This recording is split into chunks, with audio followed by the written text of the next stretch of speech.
नमस्कार साथियों, स्वागत है आप सबका ऑडियो बॉक्स के चैनल में। आज हम रानी लक्ष्मीबाई उपन्यास का भाग 2 पढ़ेंगे। चलिए शुरू करते हैं।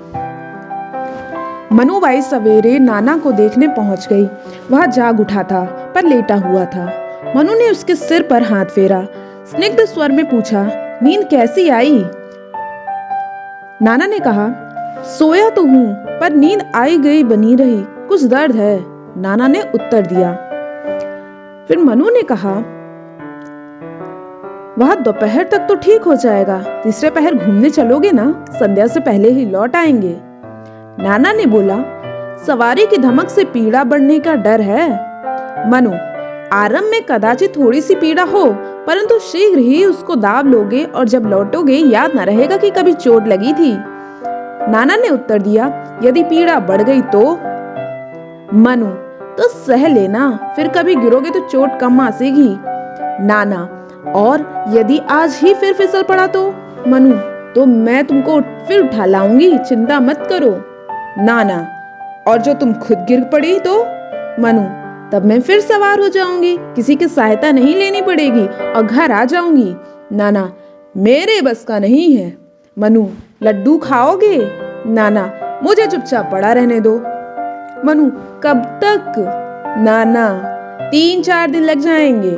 मनु, किसने कहा? नाना, काका कहते थे, वैद्य ने भी कहा था। मनु, वैद्य तो लोवश कहता होगा, पर दादा क्यों कहते थे? नाना, उनसे ही पूछ लेना, मेरा सिर मत खाओ। मनु हंस पड़ी, फिर दाईं ओर का ओंठ थोड़ा सा बिल्कुल जसा सा दबा कर बोली, तुम कहते थे बाजी प्रभु देशपांडे की कीर्ति से बढ़कर कीर्ति कमाऊंगा, तानाजी महासुरे को पछाड़ूंगा, स्वर्गवासी छत्रपति शिवाजी को अपने कृत्यों से फड़का दूंगा, श्रीमंत पंत प्रधान प्रथम बाजीराव की बराबरी करूंगा। इतने में वहां बाजीराव आ गए। मनु इतनी तीक्ष्णता के साथ बोल रही थी कि बाजीराव ने उसका अंतिम वाक्य सुन लिया। बोले, तेरी चपलता न जाने कब खत्म होगी, यह सब क्या बके जा रही है? मनु रंच मात्र भी नहीं दबी, बोली, इसको दादा आप बकाना कहते हैं, आप ही हम लोगों को छुटपन से सुनाते आए हैं, मैं उसी को दोहरा रही हूँ। अब आप इसे बकवास समझने लगे हैं, यह क्यों दादा? बाजीराव ने कहा, बेटी, क्या आज उन बातों को स्मरण से जीवन को चलाने का समय रहा है? महाभारत की कथाएं सुनो और अपने पुरखों की बातें सुनो, अच्छी भली बनो, मन बहलाओ और जीवन को पवित्र सुख से सुखी बनाओ, नाना को चिढ़ाओ मत। मनु ने मुस्कुराकर होंठ जरा सा दबाया, थोड़ी सी त्योरी संकुचित की और बाजीराव के बिल्कुल पास आकर बोली, क्या हम लोगों को अब सोकर खाकर ही जीवन बिताना सिखलाएंगे दादा? बाजीराव को हंसी आ गई, कुछ कहना ही चाहते थे कि मोरोपंत कहते हुए आ गए, नाना साहब को हाथी पर बैठकर थोड़ा सा घूम आने दीजिए, बाहर तैयार खड़ा है। बाजीराव ने प्रश्न किया, हाथी की सवारी में चोट को धमक तो नहीं लगेगी?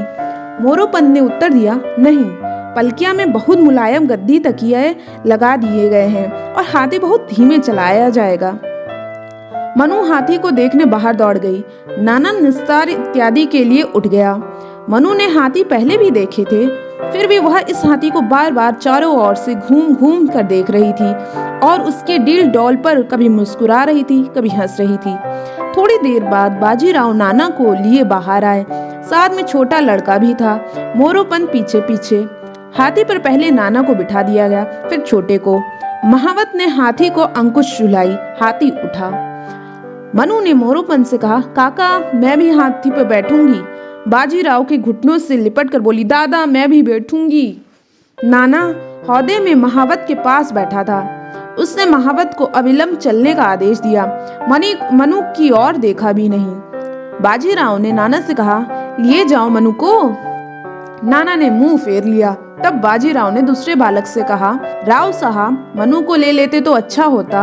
महावत कुछ ठमका तो नाना ने उसकी पसलियों में उंगली चुभोकर बढ़ने की आज्ञा दी। वह नाना साहब और राव साहब दोनों को लेकर चल दिया। मनु की आंखों में क्षोभ उतर आया।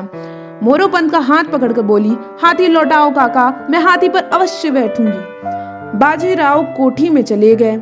मोरोपंत को भी क्षोभ हुआ, परंतु उन्होंने उसको नियंत्रित करके कहा, वह चला गया बेटी, मनु मोरोपंत का हाथ पकड़ के खींचने लगी। महावत को पुकारिए, वह रुक जाएगा, मैं बिना बैठे नहीं मानूंगी। मोरोपंत का क्षोभ भड़का। उन्होंने उसका फिर दमन किया। मनु ने फिर हाथी पर बैठने का हठ किया। मोरोपंत ने क्रुद्ध स्वर में मनु को डांटा, तेरे भाग्य में हाथी नहीं लिखा है, क्यों व्यर्थ हठ करती है। मनु तिनक कर सीधी खड़ी हो गई। तमक कर कुछ कहना चाहती थी, एक क्षण होंठ नहीं खुल सके। मोरोपंत ने शांत करने के प्रयोजन से भरसक धीमे स्वर में परंतु क्रोध के सिलसिले में कहा, सैकड़ों बार कहा है कि समय देखकर चलना चाहिए। हम लोग ना तो छत्रधारी हैं और ना सामंत सरदार। साधारण गृहस्थों की तरह संसार में रहन सहन रखना है। पढ़ी लिखी होने पर भी ना जाने सुनती समझती क्यों नहीं है। कह दिया कि भाग में हाथी नहीं लिखा है, हट मत किया कर। मनु ने होंठ सिकुड़े चुनौती सी देती हुई बोली, मेरे भाग में 1 नहीं 10 हाथी लिखे हैं। मोरोपंत का क्रोध भीतर सरक गया। हंस पड़े।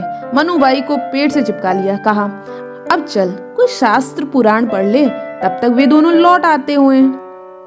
मनु मचली बोली, मैं अपने घोड़े पर बैठकर सैर को जाऊंगी और उस हाथी को तंग करूंगी। मोरोपंत सीधे शब्दों में वर्जित करना चाहते थे, परंतु इस उपकरण में सफलता की चिन्ह न पाकर उन्होंने तुरंत बहाना बनाया।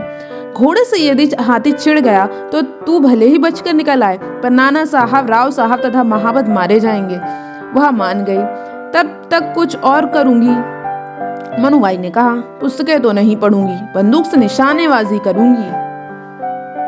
धन्यवाद।